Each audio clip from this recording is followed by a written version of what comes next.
Hello and welcome back. Today we're going to talk about one of the most requested handstand skills, and that is the handstand press. This is by far the most requested skill that my students want to learn, and it really is that benchmark skill to show off that you are strong and confident in your handstands.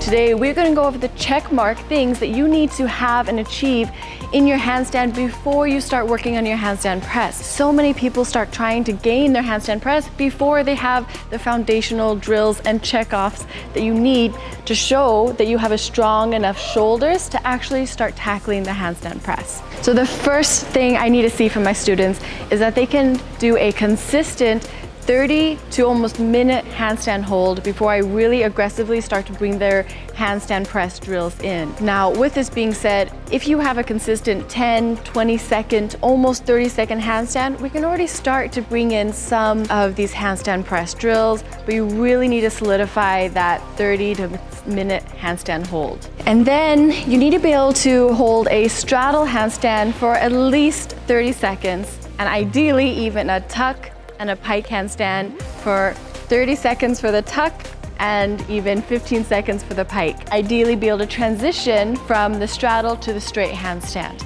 If you don't have the shoulder strength to do these different positions freestanding, then you do not have the shoulder strength to be safely working your handstand press. If you start working your handstand press before you have the shoulder strength for these freestanding skills, then you're at risk of injuring your shoulders, because as you are in this closed shoulder angle position, you may not have enough strength to actually press out through your scapula and perform these different handstand presses safely.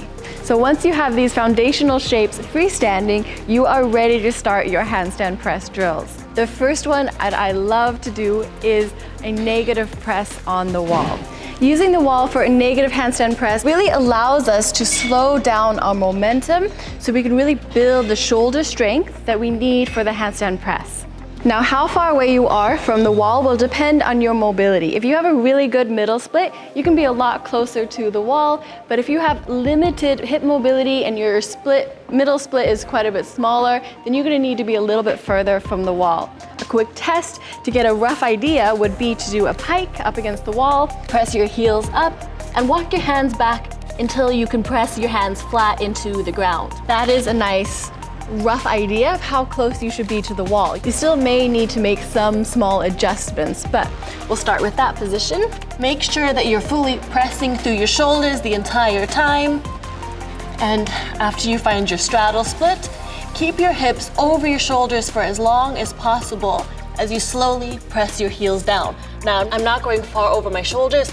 I'm pressing through my shoulders to keep them over my hands as I slowly bring my feet together. So really focus on that shoulder push so that we're not collapsing through the shoulders, but that we're pressing through as if we're pressing the ground away from us. It's gonna feel for some people as if you're trying to get your chest to the wall, but obviously with you bringing your feet in front of you, you're still gonna drift forward over your shoulders. And that is the strength we need for our handstand press. We're going to utilize two boxes to press your feet off of. The higher the box, the easier this is going to be, and the lower the box, the harder it's going to be. So if you're just starting this out, make sure they're pretty high. Stepping your feet in front of the box, placing your hands down is a nice test to know how far away your hands should be from the box. As you step up, first press through your shoulders, setting your shoulders over your hands, and inch your hips over your shoulders. That is key, so your feet are already light on the box. From there, press through the shoulders, press your toes up, solidify your straddle handstand, then up to your straight, and then go back through a negative handstand press on the way back.